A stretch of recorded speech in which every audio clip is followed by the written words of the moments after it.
কাকপথাৰত বানৰ সংঘাৰী ৰূপ ইৰাক পুৰণি চুমনি সংযোগী মাথাউৰি ভাগি প্লাবিত কেইবাখনো গাঁও ৪৫টাকৈ পৰিয়াল বৰ্তমানৰ পানীৰ তলত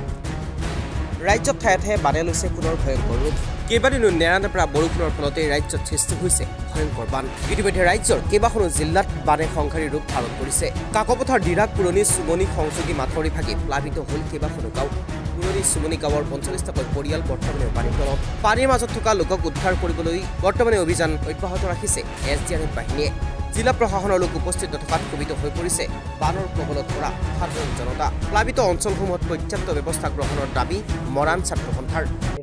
আচলতে অতি দুখৰ বিষয় যিটো মুঠাৰী চুমনি গাঁওখনত এটা মুঠাৰী যিটো পুৰণা মুঠাৰী সেই মুঠাৰীটো যিটো চেকবান দি থোৱা আছিল সেই মুঠাৰীটো যোৱা নিশা হঠাৎ ভাগি গ'ল নদিহিং নদীৰ যি পানী খন্তেকতে যি বাঢ়ি আহিলে বা এই পানীৰ যে যি নেৰানেপেৰা বৰষুণ এই বৰষুণৰ ফলত যে পটককৈ সৃষ্টি হ'ল মানুহখিনি আচলতে এতিয়া অতি দুখত বা গৰু ছাগলী বা ৪০-৫০ ঘৰ মানুহ যি দুৰ্ভোগত ভুগি আছে প্ৰশাসনে এই ক্ষেত্ৰত সহযোগিতা আগবঢ়াব লাগে যিহেতু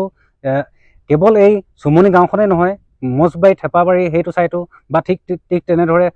টেঙাপানীতো আমি পানী বুৰিছে বুলি গোটেই প্ৰত্যক্ষ কৰিছোঁগৈ গতিকে এই সংবাদ মাধ্যমৰ যোগেদি টেঙাপানী মজবাৰী বা এই নদিহিঙৰ আশে পাশে এই গাঁওবিলাকত যিবিলাক প্লাবিত হৈছে এই পৰিয়ালবিলাকক যাতে চৰকাৰে প্ৰশাসনে যিখিনি মানে ব্যৱস্থা কৰিব লাগে অতি শীঘ্ৰে এইখিনি ব্যৱস্থা কৰিব বুলি আমাৰ মৰাণ ছাত্ৰ সন্থাৰ তৰফৰ পৰা আমি অনুৰোধ জনাইছোঁ এই প্ৰশাসনৰ কোনোবা আহিছে নাই চাৰ্কুল অফিচাৰ হওক বা তেনেকুৱা কিবা আৰু আশ্ৰয় শিবিৰবিলাকত খোৱা বস্তু কিবা দিয়া তেনেকৈ গম পাইছে ইতিমধ্যে আমি এতিয়ালৈকে কোনো গম পোৱা নাই গতিকে আমাক